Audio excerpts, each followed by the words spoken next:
Hello, welcome to Courses for Spirit. This is Hello. a course on finding peace in the moment.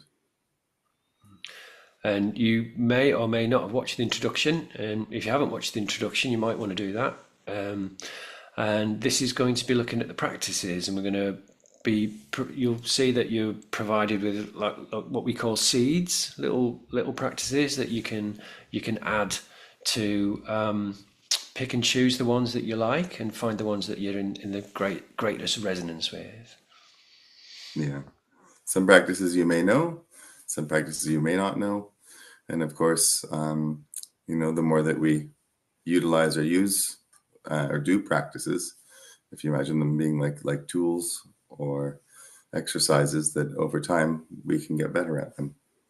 Yeah, and so here we'd like to present to you a little handful of practices that we found useful. And as you practice going through the practices, if one of them feels off to you and it doesn't feel like the right thing for you, then just skip that one and go to another one. Practice self care, because we don't know what your situation is. You've got to have to look after yourself on that one. Okay. Yeah. So, right. So just pick a practice, and we'll see you. We'll see you on the next slide. See you in the next slide.